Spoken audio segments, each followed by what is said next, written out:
Hi. ඉතින් කොහොමද ඔයාලට හැමෝම හොඳින් ඇති කියලා හිතුණා. කාලෙකින් ඔයාලා අතරට දෙයක් ගේන්නත් බැරි වුණා. ඉතින් හැමදාම සින්දු කියනවා. මගේ ගීත කීපයකුත් මම ඔයාලට ඉදිරිපත් කරලා තියෙනවා.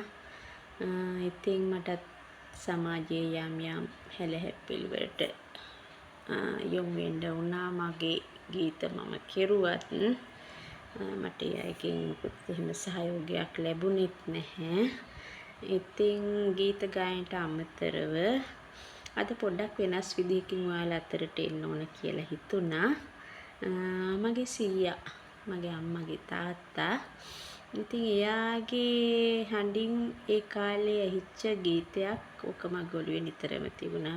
මගේ ඔළුවේ වැඩ කෙරුවා. ඉතින් සමහරට ඔයාලා මේක අහලත් ඇති. සමහරට අලුත් අත්දැකීමක් වෙන්න ඇති. මේක මේ ගොඩක් වෙලාවට මේ ගොයම් කැපීමට සම්බන්ධ සාමාන්‍ය ජනප්‍රවාදී ඒ යුගයේ පැවතිච්ච ගීතයක් හැටියට තමයි මම හඳුනගෙන තියෙන්නේ. මගේ සීයා මට කරුණු දක්වපු විදිහට. ඉතින් පොඩ්ඩක් අහලා බලන්න. ගුණාගුණ මට කියන්න. මගේ YouTube channel එකට පොඩි subscribe පාරක් දාලා like එකක් දීලා comment එකක් දාන්න අඩුපාඩු ගුණාගුණ කියලා. ඉතින් බලන්නකො පොඩ්ඩක් මේක කොහොමද කියලා. හරි?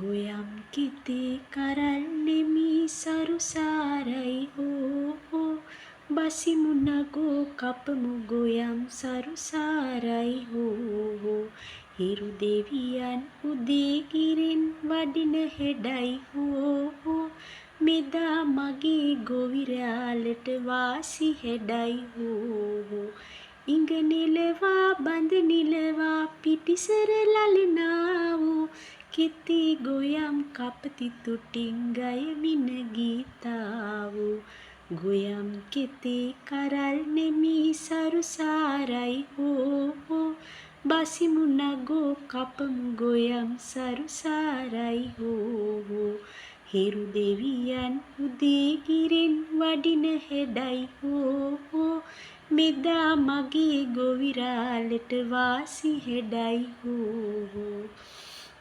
ඉතින් ඇතර මේක මං හිතන්නේ ගොඩක් විට බොහෝ විට කුඩා දරුවන්ට ඒගොල්ලන්ගේ පාසල් අධ්‍යාපනයේට මේක යම් රුකුලක් වෙයි කියන එකත් මම කාලෙක ඉඳලම මගේ හිතේ වැඩ කරපු දෙයක්.